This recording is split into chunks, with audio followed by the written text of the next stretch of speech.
Assalamualaikum warahmatullahi wabarakatuh. Waalaikumsalam warahmatullahi wabarakatuh. Bagaimana kabarnya sekarang anak-anak? Alhamdulillah. Alhamdulillah.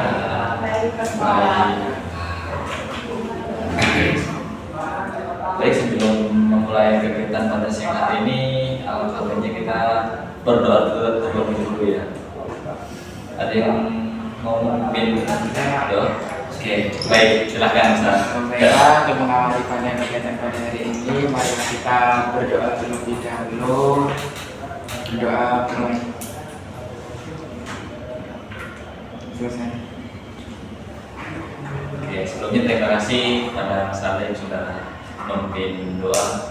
Baik, jadi pertemuan kemarin membahas tentang masalahnya siapa? Mas Rio ya? Tentang apa Mas? Insomnia. Oh, insomnia. Oke. Terus juga kesepakatannya pertemuan sekarang kita membahas permasalahannya siapa? Mas Lulu. Oh, Mas Lulu. Oke, Mas Lulu. Baik. Sekarang Mas Lulu coba menceritakan secara rinci tentang masalah yang Mas Lulu alami. Jadi gini Pak, saya tuh sering merasa nggak percaya diri, insecure gitu loh Pak. Kalau ada di depan banyak orang gitu. Pokoknya saya merasa kadang-kadang nggak percaya diri, insecure kalau saya di depan banyak orang, misalnya presentasi itu saya sering gugup. Sebenarnya bisa, tapi kadang-kadang kayak merasa gugup terus pede sama diri saya sendiri. Akhirnya saya kalau presentasi kelihatan banget saya gugup, beda-beda gitu. Kadang-kadang akhirnya kepikiran gitu loh Pak, sampai kadang-kadang sampai sering bolak-balik toilet terus malu-malu juga. Panas dingin nggak Mas? Ah iya Pak, saya sering panas dingin Pak kalau kadang disuruh presentasi gitu Pak. Kanan juga nggak panas. Jadi masalah yang Mas Lulu alami itu tidak percaya diri atau bisa disebut juga insecure. Ya. Terus Saya juga kadang insecure dalam banyak hal gitu Pak. Misal dari bentuk fisik saya juga, karena saya sering dikatain apa ya Pak ya sama orang-orang gitu. Jangan penting dia pendek gitu. oh, teman itu Mas yang bilang atau orang lain atau yang Orang lain sih Pak. Tapi kalau teman dekat enggak. Kadang-kadang orang lain sering ngatain saya, ih pendek. Kadang-kadang saya kadang-kadang merasa insecure gitu Pak. Kalau ketemu orang-orang yang tinggi gitu, merasa saya diri, apalagi kalau maju di depan banyak orang. Walaupun di kelas itu kadang-kadang saya merasa seperti presentasi gitu ya Mas. ada cuma di depan kelas saja. Kenapa kalau saya bisa sampai segentaran ini? Jadi cukup serius juga ya masalahnya. Jadi Mas Lulu ini mengalami tidak percaya diri ketika mempresentasikan atau berbicara di depan semua orang dan tidak percaya diri di apa ya ketika ramai banyak orang ya Mas. Iya, betul Pak. Baik, ada yang mau menanggapi? Oke, silakan. Untuk Mas Lolo yang gugup di presentasi depan presentasi ya, itu mungkin proses belajarnya itu prosesnya mungkin Mas Lolo tuh mungkin di kos atau di mana di rumah, pas di rumah itu belajar, jadi kayak ngomong sendiri gitu, ngomong sendiri di depan kaca, sehingga itu kan itu menumbuhkan kayak pemberanian diri. Dengan itu nanti bisa kebiasaan kayak terbawa gitu. Oke, baik sekali tanggapan yang Mas Arda barusan. Jadi tanggapan yang barusan Mas Arda bilang tuh kita mencoba berbicara di depan cermin, seakan-akan itu goyangin hati semua orang. Silakan selanjutnya. Oke, silakan. Jadi Mas Bobo ini insecure masalah fisik atau ada insecure yang mau Masalah fisik ya, karena tinggi badan, terus akhirnya karena sering dikata-katain saya sering jadi takut gitu loh, Mbak. Ya itu jadi sering sih takut dikatain nggak pinter, karena kadang ya saya juga kan kalau sama teman-teman yang lain untuk urusan akademik kan saya memang kurang, jadi kadang-kadang ada ketakutan itu, akhirnya saya nggak percaya diri sama kemampuan saya. jadi Mas Bobo ini tidak berkaitan insecure sama masalah fisik sama masalah akademik. Iya. Oke, lanjut. Oke, silakan. Jadi dari insecure yang dialami Mas Bobo itu apakah berdampak pada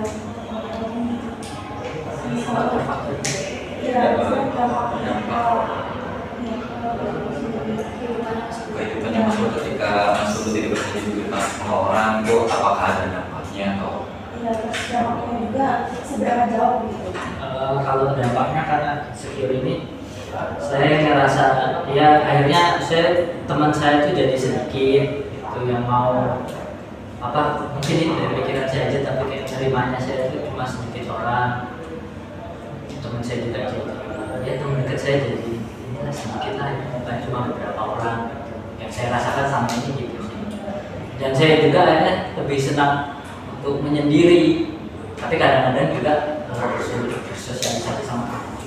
Berarti nggak harus kayak misalnya menyendiri terus ya ada orang yang sulit gitu apa Iya, betul.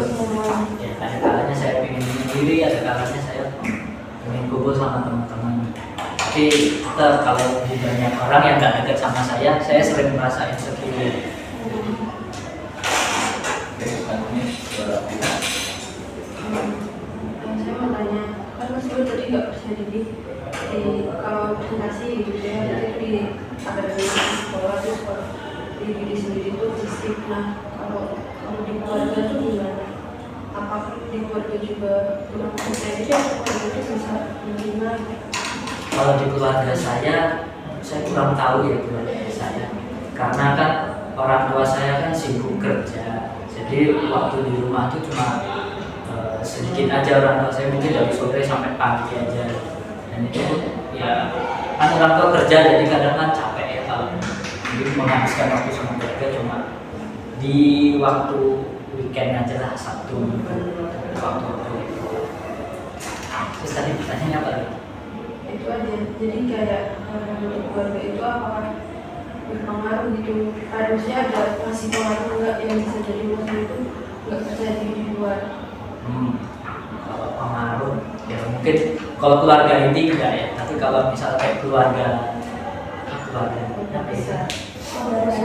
saudara-saudara kayak paman atau sepupu gitu, nah itu kadang-kadang merasa insecure juga kalau ya namanya kan kadang-kadang sering dibanding-bandingin kan sama apa saudara-saudara yang lain sama Seperti dia lebih pintar gitu, ya lebih gitu. lebih apa namanya, lebih Fisiknya berwawasan. bagus gitu, dia bodinya ya bagus, keker gitu. Ada keluarga inti kan, tapi kalau keluarga mencakup besar kadang-kadang Ketika kumpul gitu ya Mas, kalau Iya. besar. Oke, makanya saya kalau ada kumpul keluarga yang besar gitu, misalkan biasanya lebaran ya, nah saya tuh ada perasaan kayak males buat ikut gitu. karena tidak ingin apa ya namanya, Kadang nggak pengen ketemu, akhirnya kadang-kadang sering dibandingin gitu, jadi males aja gitu. berarti sebelum-sebelumnya ketika Mas apa ya, ketika kumpul keluarga gitu pas waktu lebaran, Mas dulu pernah dibilang seperti itu? Apa maksudnya pernah ada omongan yang membuat sakit gitu, membuat sakit hati Mas dulu? Ya seperti dibanding-bandingin gitu. Itu saudara atau orang tua atau kakak? Dulu ada sih Pak, tapi dulu banget ya, tapi saya ngerasanya sakit sampai sekarang gitu. rasanya sama sekarang. Ya itu waktu dulu lebaran ya udah lama lah. Jadi saya tuh dibanding-bandingin sama papa saya, saya dibandingin sama siapa? Saudara-saudara yang lain. Saya merasa ya kadang-kadang itu menimbul apa ya, nggak percaya diri gitu kalau dan insecure sama diri saya sendiri kalau Salah satu dampaknya itu ya Mas ya. ya kalau di keluarga. Coba Bapak yang ingin menanggapi masalah Mas Lulu ini masalah ini udah mengalami dari kapan Mas?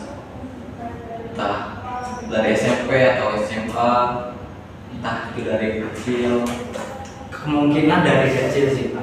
dari kecil. Ya, karena kan kalau kecil dari kecil kan saya mungkin dikenalnya pendiam, terus badannya kecil, tapi walaupun badan saya kecil saya suka petakilan gitu kan orang tua saya gitu. Dari kecil petakilan, tapi nggak pendiam kalau di banyak orang. Dan terus dibanding-bandingin gitu, anaknya siapa ini kok dilepas ini. Oke, lebih ke introvert ya Mas ya berarti. Saya nggak tahu ya introvert apa enggak. Kadang-kadang soalnya saya pengen main sama teman-teman saya. Ada juga kalanya saya pengen menyendiri gitu. Ya ada kalanya Mas Lulu ini ekstrovert atau terbuka sama orang lain, ada kalanya juga Mas Lulu introvert ke orang lain gitu ya Mas. Baik, Mas Jo ini ada yang ingin menanggapi atau kita lanjutkan? Mas Rio mungkin mau menanggapi? Bertanya aja sih Pak. Oke silakan. Mas Lulu ini ada teman dekat atau bestie atau circle nggak yang dekat banget? Oh, ada. Ada. Itu teman saya dari SMP lah, dari SMP kami kenal, akhirnya sampai sekelas, terus sampai SMA kita bareng dan sekelas juga. Cuman satu orang? Ada 2 orang sih. Oh, dua. Ya itu yang bareng itu siapa dari SMP karena sekelas sama anak-anak. Dua orang berarti. Nah, pertanyaan saya, Mas Lulu ini kan insecure ya di depan orang lain, terutama orang lain. Nah, ketika ngumpul sama teman dekatnya itu gimana perasaannya?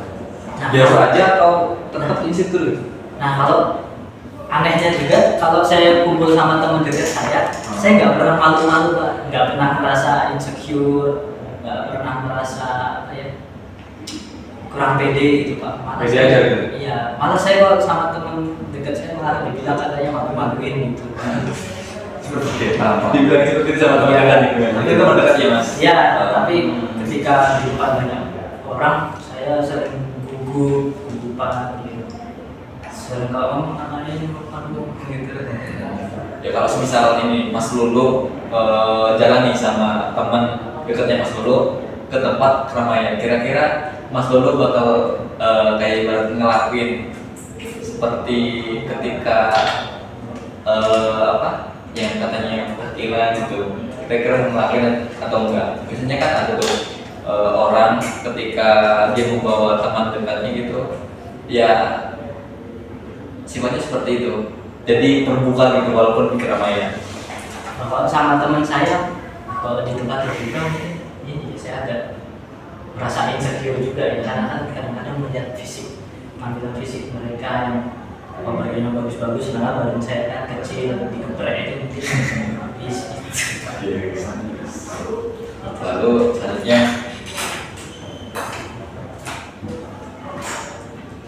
apa yang apa namanya ada nggak kira-kira keinginan Mas Lulu untuk merubah insecure ini? Keinginan saya ya saya bisa tetap percaya diri gitu Pak di depan banyak orang gitu. Terus kalau mau presentasi juga di depan kelas nggak gugup, bisa lancar ngomongnya kayak teman-teman yang lain. Mungkin kalau masalah insecure sama tubuh saya apa fisik saya itu kadang-kadang sering kepikiran, tapi kadang-kadang juga saya pernah berpikir masa ya sih mereka peduli sepeduli itu. Mereka nggak peduli itu sih.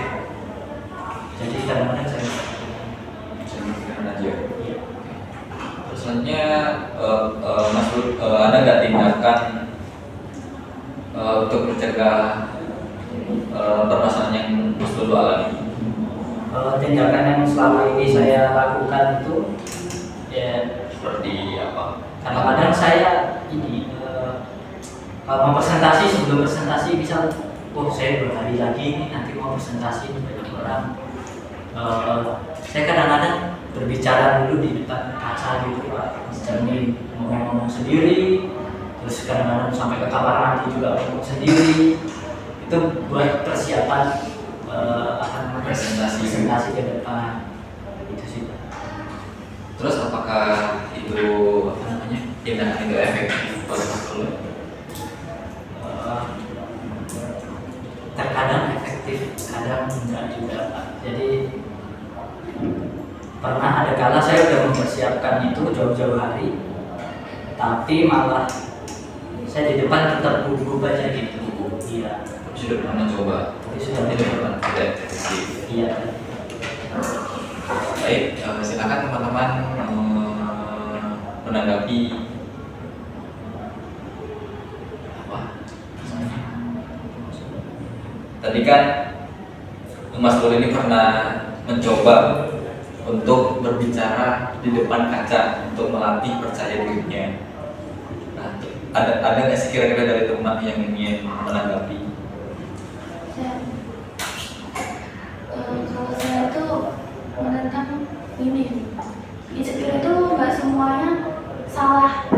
Jadi setiap orang tuh memang seharusnya punya insecure. Karena insecure itu juga bisa buat merubah diri kita menjadi lebih baik. Cuman kita cara menanggapinya aja sih Mas. Nggak harus negatif terus. Jadi kalau misalnya Mas tuh insecure karena tinggi badan, kenapa kita harus berpikir kalau kita insecure? Kenapa nggak berpikir kalau semua manusia itu nggak ada yang sempurna? Jadi menurut saya tuh jangan buat tanggapan teman-teman Mas Lulu yang negatif ke Mas Lulu itu jangan terlalu dipikirin. Jadi mending kita ambil positifnya aja untuk mengubah diri kita menjadi lebih baik. Buat motivasi. Oke, selanjutnya jadi silakan teman-teman untuk menanggapi atau memberi masukan kepada Mas Lulu ini tentang permasalahan yang Mas Lulu alami. Silakan dimulai dari Mbak Firza. Oke, baik Pak. Kalau saya lebih kayak ini. Mungkin saya banget sama Mbak Ina bahwa kita harus fokus sama diri sendiri. Jadi orang lain mau bilang apa itu jangan semuanya dimasukin ke hati gitu. Jadi kita filter tentang apa yang bisa berubah kita menjadi lebih baik saja gitu. Jangan fokus hanya pada hal negatif di sini. Oke, silakan Mas Arda. Kalau dari saya karena itu penting merubah diri karena kan itu baik juga untuk kedepannya saya ya benar sih kalau itu apa pendapat orang lain itu ada yang dipakai ya tahulah sisi positifnya itu diambil terus yang pendapat sisi negatifnya juga diambil mungkin itu sih. Baik, terima kasih Mas Arda. Silakan Mas Rio.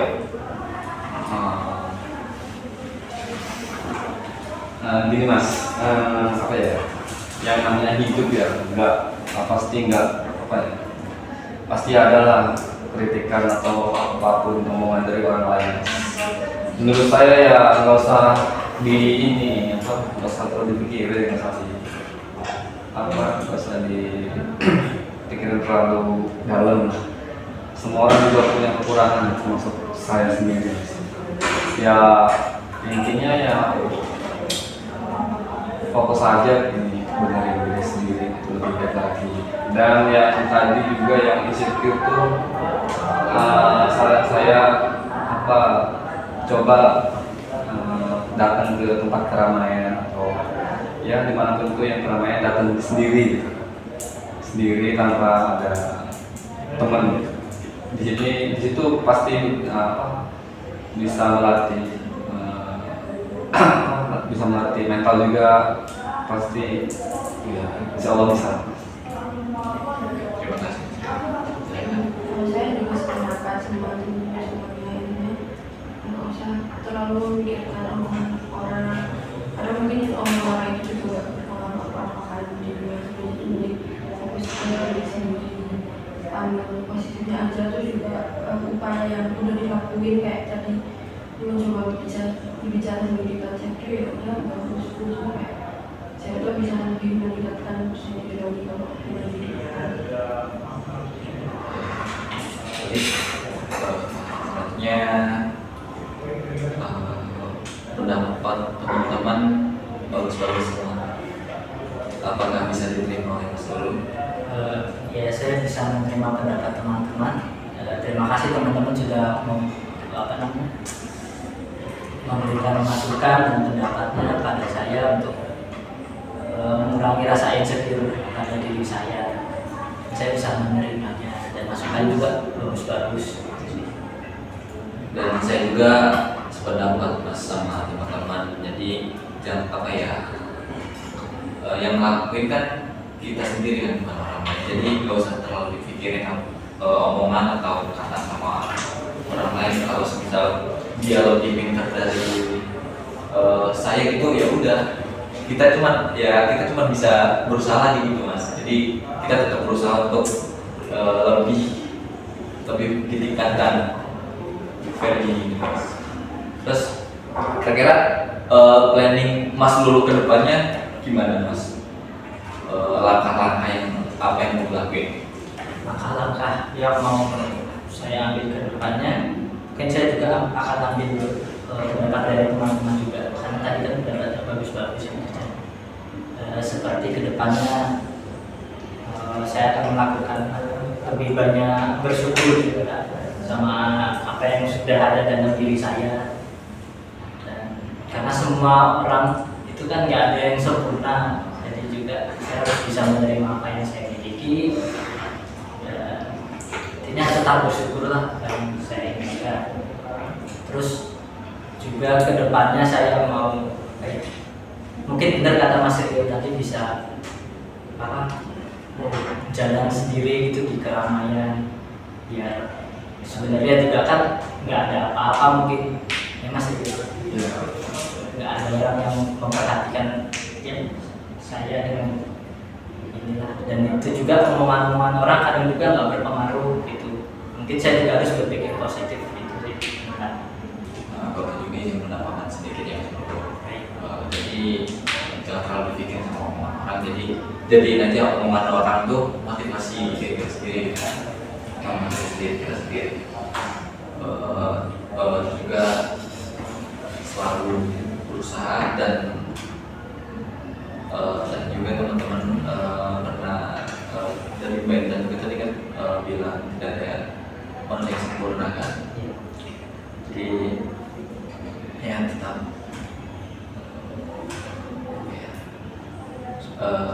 semangat itu. Terus berhubung waktunya sudah habis, apakah kita bisa mengakhiri kegiatan pada siang hari ini? Sebelum kita mengakhiri kegiatan pada siang hari ini, kita sepakati dulu ya.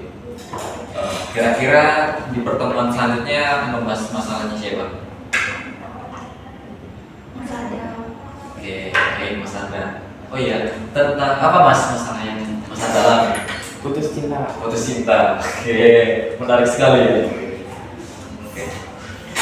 Baik, kita akhiri sebelum mengakhiri kegiatan pada siang hari ini, alangkah baiknya kita mengucapkan hamdalah. Alhamdulillah. Baik, sebelumnya saya minta maaf kalau ada salah kata atau